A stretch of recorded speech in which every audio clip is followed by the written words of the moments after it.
ask yourself if there's anything more entertaining and enjoyable to watch right now as an NFL fan, more than watching the New England Patriots downfall. If you're of a certain age, you are likely old enough to remember how cocky, insufferable, and obnoxious the New England Patriots fans were, as well as the dudes who ran that organization. Belichick would get up on the podium, think he was too good to answer questions in a respectful manner. The longest time, people let that arrogance slide because Belichick was deemed as a genius. If Brady going to Tampa to win a Super Bowl, essentially starting from ground zero at that organization that's basically been a laughingstock my entire life, for him to go and win a Super Bowl in his first year with that team, if that didn't solidify who quote unquote won the divorce between Belichick and Brady, then this 2-8 absolute embarrassment has got to be the thing that solidifies it. We know writers like Seth Wickersham came out with bombshell reports talking about which of the three men in the Patriots organization deserves the most credit and how they each individually thought that they were responsible for the success. It's very clear that the answer isn't Robert Kraft or Bill Belichick, and that Tom Brady really was the straw that stirred the drink in that organization. Belichick essentially treated people like shit for 20 years, got away with it, and Tom Brady covered up all of the ugliness that happened in that building. What you're seeing right now is what happens when you don't have the best quarterback in the history of the game to make up for all of your inefficiencies. And if you watch any of their games, there is a multitude of them. Forget about the fact that last year they were so arrogant and believed what everyone has been building them up to be, specifically Belichick. They were arrogant enough to put a defensive coordinator as the offensive coordinator, and then they want to know why their young quarterback doesn't work. He's entitled like he's the guy who won 6 Super Bowls, barking at people like he's got any type of credibility in this league. Apparently, he comes off like a brat in the locker room, according to reports and sources. And so basically what you have is a recipe for disaster. You have Bill Belichick, who clearly is believing everything that people have built him up to be. You have a quarterback who has an inflated sense of self. And then now you just have an overall bad football team, and Tom Brady's not walking through that door. And so it's time to be extremely critical of them. Listen, I was hesitant to pile on them early on in the season because Belichick has earned the respect to see the way that things play out. But that opportunity, that buffer, and that credibility that he's earned after all of those seasons, it's completely out the window. The first thing that has to happen, undoubtedly, is an ego check. There has to be some serious reflection by Belichick, and Robert Kraft and his son have a conversation and let Belichick know that number one, he's done with personnel, because it's been almost a decade of them not being able to draft a legitimate wide receiver or to pay someone like OBJ in their prime, to pay some of the top guys at these skill positions. And then you go in and you bring in guys way past their prime like Zeke.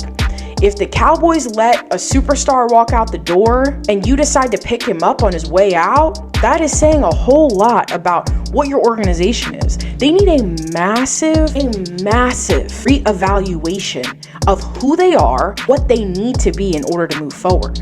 Right now, with the current way that Belichick is operating, you almost can't even reason with him, right? He thinks that he's above any of these bizarre decisions because he's a quote-unquote best coach we've ever seen. But what you don't see is his inability to completely pivot onto the new NFL when you have guys like, I don't know, Mike Tomlin, Pete Carroll, Andy Reid, who have basically had almost no trouble having winning seasons with guys like Mason Rudolph, Drew Lock. I mean, the list goes on, right? Where Mike Tomlin is taking these horrible second string quarterbacks and never having a losing season. And so it's like, why can't Belichick do that? If he is this incredible coaching genius, the answer is because he's running personnel and he's essentially getting high off his own product, and it's just not working. Listen, there's reports out right now that are saying that the Crafts are considering getting rid of Belichick at the end of the season.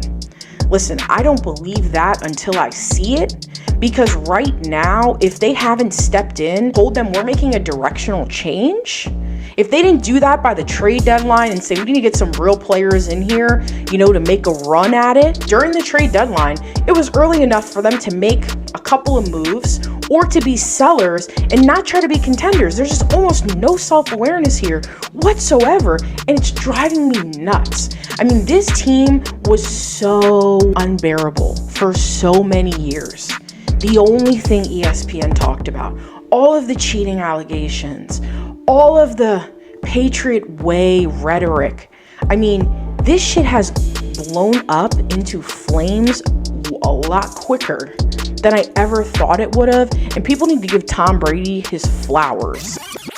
Let's also talk about Deshaun Watson, who very clearly is a shell of himself. Let me ask you something. Does that guy look like a $230 million quarterback? Because PJ Walker, he had almost no issues keeping them in contention. It's almost like you can't even really tell a difference between who's behind center. And that is not what you want for a guy who was just in the XFL, in PJ Walker. He shouldn't be able to come in and be more fluid, accurate, and a better leader than Deshaun Watson, who has this fully guaranteed contract. Somehow Cleveland has turned themselves into being an organization where they have a few people in the right spots, like Kevin Stefanski and their GM, who kind of put them in a position to succeed by building momentum and building a scheme and building a roster around their identity and where they see themselves. Obviously, their major whiff was Deshaun Watson, who's not only a shell of himself, his athleticism has taken such a dip.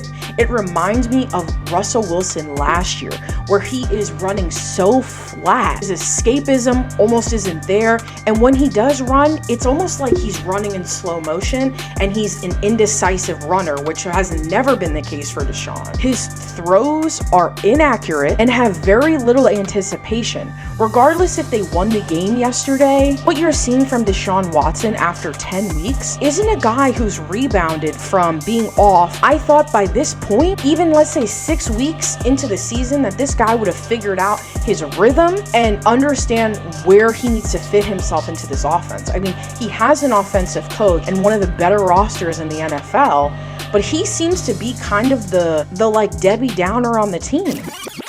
Listen, while we're on the conversation of coaches and quarterbacks that need to get their respect, let's talk about what the hell Demeco Ryans, CJ Stroud are doing there down in Houston. Rightfully so, CJ has been getting a lot of press and a lot of recognition for what he's been doing. Demeco was steadfast in his belief that he could turn the Texans around and that this was quote unquote his dream job. You and I can't sit here and look at each other in this video and say that we thought that the Texans wouldn't qualify for the first overall pick. A lot of people were saying it was Arizona. I thought it was no-brainer for it to be Houston. But this team is now one of the better teams in the AFC. They're a legitimate contender. For them to go in to Cincinnati and essentially work them for almost a full 3 quarters, that is not something you expect of a rookie head coach and a rookie quarterback.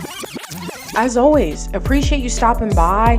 Hit the subscribe button that is here this week. Once again, putting out lots of short content. And there's some questions that I want you to think of until the next time I check back in with you. First thing is, are we going to have a quarterback controversy in Minnesota with the way that Josh Dobbs is playing? He's playing absolutely out of his mind right now. Another question I have is CJ Stroud a legitimate MVP contender right now? And the third one is, it's kind of a hefty one. What the hell are the New York Giants going to do in the offseason to fix whatever the hell they have been putting on tape these last 10 weeks? Do you get rid of your coach? Do you get rid of your quarterback, who I never think should have been re-signed in the first place? Listen, these are all conversations and topics that we should address moving throughout the week, and maybe will come up on our next long form video. Appreciate you stopping in. See you next time.